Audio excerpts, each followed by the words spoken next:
चला खंडागळे सर चला. पाऊस भरपूर झाला आहे त्याचबरोबर पाण्याची खोली भरपूर दिसायली. आपला जाऊ नये खाली म्हणजे झालं बरं का. हे बघा पाणी गुडघ्याला लागायला इथं आम्ही मासेमारी भाजी बनवले काय भाजी बनव कमरेत इतक्याला पाणी. आम्ही हाय तर बनवायला लागेल ना.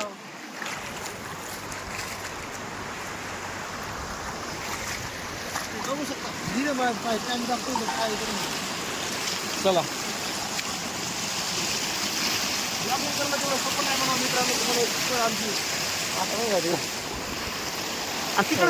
इकडं मासे घासण्याचंही काम चालू आहे. मासे इथं भरपूर मिळत आहेत.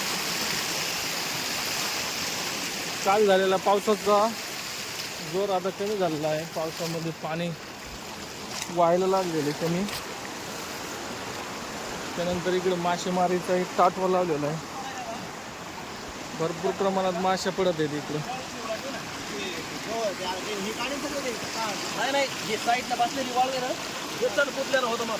कुणाला मासे लागत असेल तर तात्काळ संपर्क साधावा.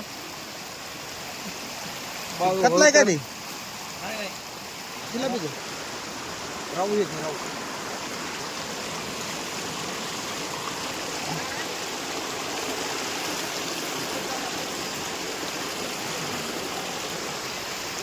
ना ना भावा काढ नको. नाही आला तुमचा.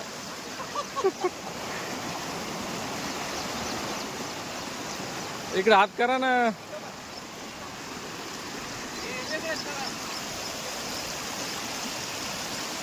मोठ्या प्रमाणात मासे पण येते तिकडे झरीच्या तळ्यातून. टाटवाल्या ओढीमध्ये त्या साईडनं पाणी येतं. माणसं प्रगती पथकावर नाही ना इथे नाही ना. तिकडे तिकडे काम एक माणूस भयानक कामाला इकडे हे दोघं आपापल्या कामात आहेत. फिरे मी बोलतो मस्त डबल रिपीट सगळं. नाही नाही याच्यामध्ये तुम्ही बघू शकता या ठिकाणी पावसाचं पाण्यात बघू शकता. पावसाचं पाणी किती निष्ठळ थंड आवाज. पावसाच्या पाण्यात जोर कमी झालाय म्हणून मासे जोर कमी झालेला आहे. म्हणजे बघू शकता किती निसर्गरम्य विहंगम असं दृश्य आहे. कॅमेरामॅन तिकडे दाखवा प्लीज. पावसाचं पाणी माणसाला आता जितका पाऊस पूर जास्त झाला तितका लोकांना धोक्याचा आहे तितका ते चांगला पण लोकांना वाटतो. बघा तुम्ही बघू शकता शेतकरी किंवा गावातील व्यक्ती मासेमारी करण्यासाठी आलेले आहेत. ते मासे त्यांच्या धुवून आमचे कोळी बांधव मध्ये आहेत. ते काय बांधव आहेत त्या ठिकाणी बघू शकता. आमचे कोळी बांधवाचं मासेमारी. अरे मासा त्यांच्या हातातून निसटला. जसं जसं पावसाचा जोर कमी झाला तसं मासेमारी हा प्रकल्पाला आमच्या गावात एक छोटासा प्रकल्प आहे त्यालाही